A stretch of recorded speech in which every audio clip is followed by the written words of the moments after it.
Mga kapatid, happy Sunday po. Alam nyo rin na ang tao ay nilinis na ng Diyos. Pero ang masamang balita, marami na ngayon ang bumalik sa dati nilang mga gawa. Kaya yung kasalanan ay muli nang tumutubo. Sabi ng banal na kasulatan, may mga taong namiya sa matarong nga kinabuhi, aron magkinabuhi diya sa kangit-ngit sa sala. Ug nalipay nga bubuhat ug dautan, mga tao nga dautan ug paagi.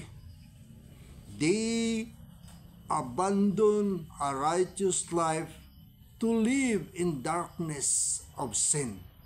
Yun ang masamang balita. Ang dating malinis, bumalik sa karumihan. Yun ang dapat natin maintindihan.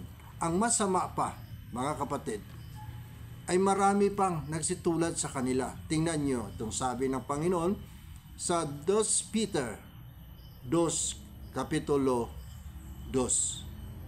Apan bisan paniini, daghan ang musunod sa ilang mga buhat nga dautan. Busa pasipad-an sa mga tao ang matuon nga dalan sa Ginoo. Ito na yung nangyari. Tingnan mo yung mundo natin ngayon. Kung saan-saan ka pupunta, mapanganib na. Kasi ang mga tao nagbalik sa dati nilang mga gawi. May payo ang Panginoon.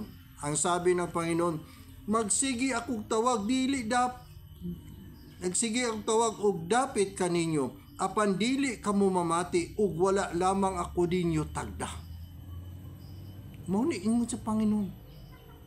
Hindi na ginatagat ang salita ng Diyos. Wala ninyo tagda ang akong tambag, dili kamo gustong magpatudlo kanako. Tingnan nyo, pag tinuruan mo galit sa'yo, hindi na sila magpatudlo. Yun ang mahirap sa kasalukuyang panahon. Busa, katawhan ko lamang kamo kung abuton na kamo kalisdan. Bugal-bugalan ko kamo kung abuton na kamo kalisang. So, ang Panginoon, nagatawag, pero pag moabot ang panahon, ang Panginoon, dili na gyud mutubag usab diya kaninyo. Amuning, gusto ko nga iparating sa aton na kailangan na naton karon nga sabton ang kabubuton sa Dios. Kaya ang siling niya, I have been calling you, inviting you to come, but you will not listen. You paid no attention to me. You have ignored all my advice, and I have not been willing to let me correct you. So when you get into trouble, I will laugh at you. I will make fun of you when terror strikes. Ito yung masakit na balita. So, ang Panginoon nagtatawag sa atin. Gusto niya magbalik loob tayo. Pero ini-ignore na lang natin ngayon. Dahil ang feeling natin, malinis na tayo. Feeling na natin, ligtas na tayo. Oo nga, niligtas na nga tayo. Ang masama ay nagbalik loob tayo doon sa masamang gawain.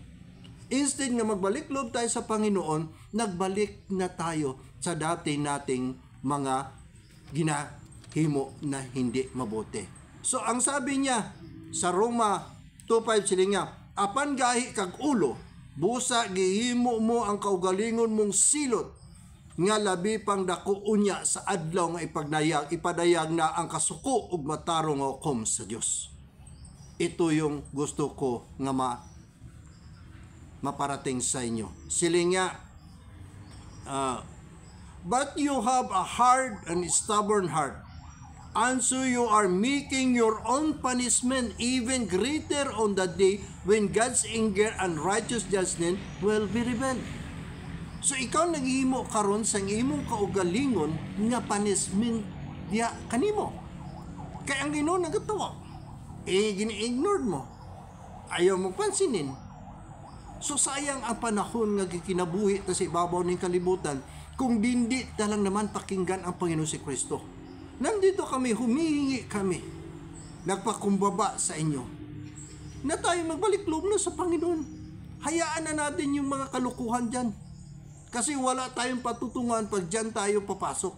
Samantala, ang Panginoon si Kristo, may pangako siya.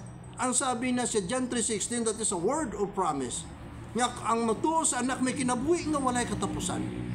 Pero anong sabi niya? Doon sa 36, sila niya, ang mutuo sa anak may kinabuhi nga walay katapusan. Apan ang dili mutuo sa anak walay kinabuhi, kundi ang kaligkot-got sa Dios mupabilin dia kaniya.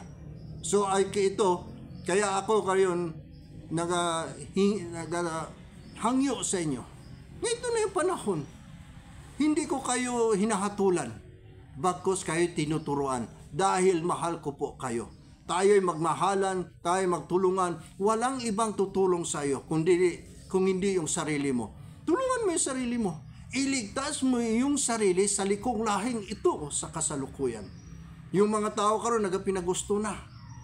Samantala, hindi naman yan ang gusto ng Panginoon si Kristo. Kasi nilinis na tayo. Ang masama, bumalik tayo sa putik para tayong baboy na pagkatapos niligo, nagbalik na naman tayo sa paglunang sa atin katawan.